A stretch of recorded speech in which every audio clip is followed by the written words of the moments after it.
13वीं शताब्दी की शुरुआत में मंगोलिया से एक ऐसा शख्स निकला जिसने पूरी दुनिया का नक्शा बदल दिया। इसका नाम था चंगेज खान।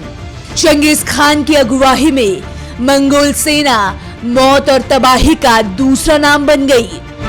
मंगोलों के घोड़े पूरे एशिया और यूरोप के ज्यादातर भाग को रौंद रहे थे। मंगोलों के सामने बड़े से बड़े देश भी नहीं टिक पाए और देखते ही देखते विशाल और शक्तिशाली साम्राज्य को भी मंगोलों ने खत्म कर तहस नहस कर दिया। चंगेज खान के बाद उसके वंशजों ने भी दुनिया को जीतने का अभियान उसी तरह जारी रखा। मंगोलों ने जिस भी दिशा में रुख किया वहां सिर्फ तबाही नजर आई।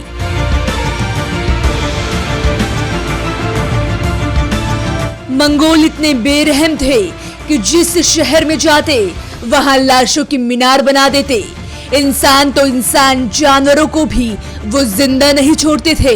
मंगोलों की बर्बरता का अंदाजा इसी बात से लगाया जा सकता है कि उन्होंने जब पर्शियन साम्राज्य पर हमला किया तो 60 लाख लोगों को मौत के घाट उतार दिया।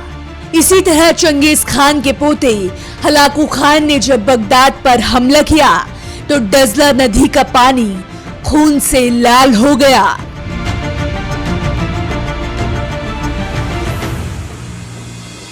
लेकिन जब इस बर्बर और लड़ाकू सेना ने भारत की तरफ रुख किया तो उनका सामना काल से हुआ जिसका नाम था जफर खान।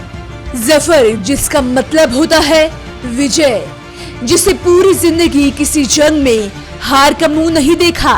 एक ऐसा वीर योद्धा जिसके नाम से ही मंगोल सेना थर्राती थी। मंगोल तो मंगोल, उनके जानवर भी जफर खान के नाम से खौफ खाते थे। कहते हैं जब मंगोलों के घोड़े पानी पीना छोड़ देते थे तो वो पूछते थे कि कहीं जफर खान को देख लिया है क्या। मंगोलों ने कई बार भारत पर हमला किया लेकिन इस बाहुबली के आगे उनके बड़े से बड़े सूरमा भी नहीं टिक पाए और हर बार मंगोल सेना भारत से शिकस्त खाकर वापस लौटी।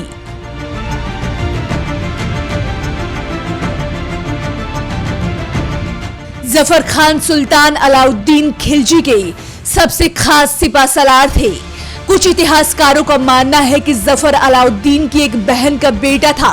उनका असली नाम मलिक हिजबरुद्दीन यूसुफ था। जफर ने अलाउद्दीन खिलजी के सुल्तान बनने में भी काफी अहम भूमिका निभाई थी। सुल्तान बनने के बाद अलाउद्दीन ने जफर खान को आरिस ए मुमालिक यानी सेनापति बना दिया। जफर खान की गिनती दुनिया के उन चंद बेहतरीन सिपा सलारों में होती है जिन्होंने मंगोलों का सामना किया और उन्हें शिकस्त दी।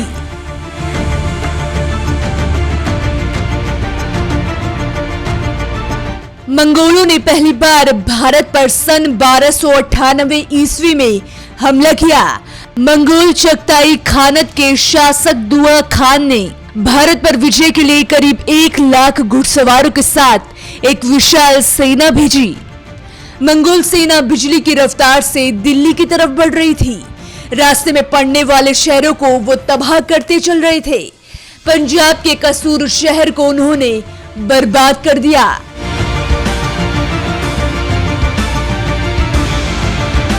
अलाउद्दीन खिलजी को जब इस हमले के बारे में पता चला तो उसने जफर खान और अपने भाई उलुग खान के साथ सेना को मंगोलों के मुकाबले के लिए भेजा। पंजाब में सतलज नदी के किनारे हुए दोनों फौजों का आमना सामना हुआ।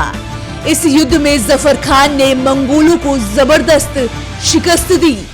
करीब 20,000 मंगोल मारे गए, साथ ही बड़ी संख्या में बंदी भी बनाए गए।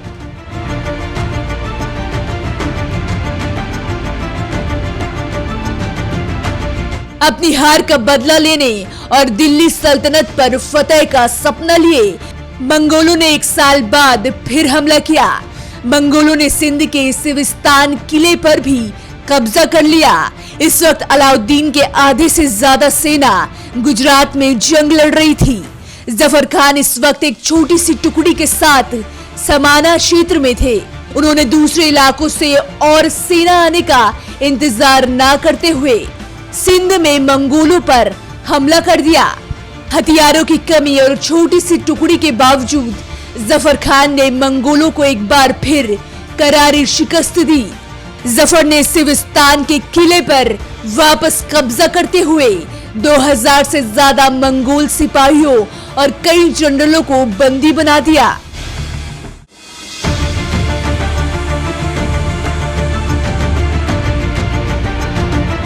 लगातार 2 हार से बौखलाए दुआ खान ने 1299 में एक बार फिर अपने बेटे कुतलुक ख्वाजा को 2 लाख की सेना के साथ हमले के लिए भेजा। इस बार अलाउद्दीन ने अपने दरबारियों से मशवरा किया तो सबने उसे समझौते की सलाह दी, लेकिन सुल्तान ने उनकी बात नहीं मानी और खुद सेना का नेतृत्व करते हुए जंग के लिए रवाना हुआ। अलाउद्दीन ने सेना के दाई दस्ते की कमान जफर खान को सौंपी।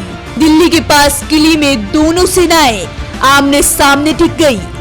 सुल्तान अलाउद्दीन जंग में देरी चाहता था, जिसे दूसरे प्रदेशों से उसकी और फौज आ जाए, लिहाजा उन्होंने अपने सिपह सलारों को बिना इजाजत हमला करने से मना कर दिया।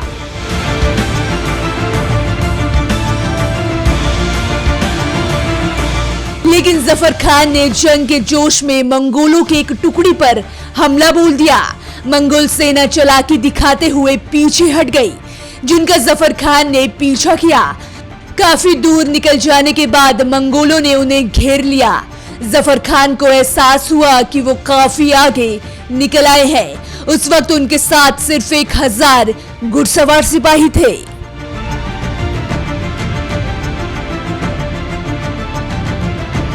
जियाउद्दीन बरनी तारीखे फिरोजशाही में लिखते हैं कि कुतलुक ख्वाजा ने मंगोल दरबार में बड़े ओहदे का वादा कर सरेंडर करने को कहा, लेकिन जफर खान ने वतन से गद्दारी नहीं की। वो जानते थे कि अब जिंदा बचने का कोई रास्ता नहीं है और उन्होंने अपने साथियों के साथ मंगोलों पर जबरदस्त हमला बोल दिया। जफर और उनके साथियों ने मैदान जंग में लाशों का अंबार लगा दिया और 5000 मंगोलों को मार गिराया। उनके 800 साथी भी शहीद हो गए। इसके बाद जफर खान अपने बचे हुए 200 साथियों के साथ फिर मंगोलों पर हमला किया। मंगोलों ने जब उनके घोड़ों को गिरा दिया तो वो पैदल ही लड़ने लगे। इस बीच मंगोल कमांडर हिजलक से लड़ते हुए एक तीर उनके सीने के पार निकल गया और ये वीर योद्धा शहीद हो गया। जफर खान के हमले से मंगोल फौज में इस कदर खौफ हुआ कि आगे जंग लड़ने की उनकी हिम्मत नहीं हुई और वो सुल्तान अलाउद्दीन के साथ समझौता करके वापस लौट गए।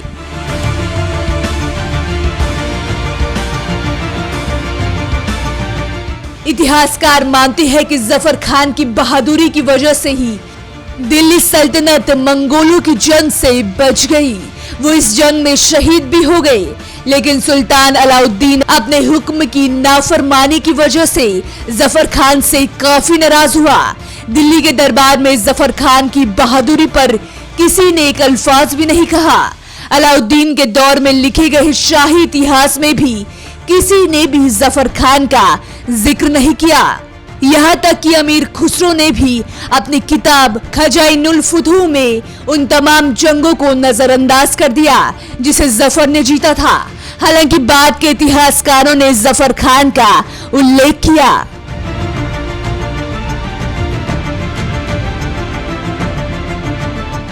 कई इतिहासकारों का कहना है कि भारत की किस्मत अच्छी रही कि मंगोलों ने उस समय बड़ा हमला किया जब जफर खान जैसा योद्धा यहाँ पर मौजूद था, जिससे 3 बार मंगोलों को भारत में कदम रखने से रोका। हालांकि इतिहासकारों ने जफर खान को स्थान नहीं दिया जिसके वो हकदार है। जफर का नाम सुनकर अमर शहीद राम प्रसाद बिस्मिल का एक शेर याद आता है। पलट देते हैं हम मौजे हवादीस अपनी जुर्रत से कि हमने आंधियों में भी चिराग अक्सर जलाए हैं।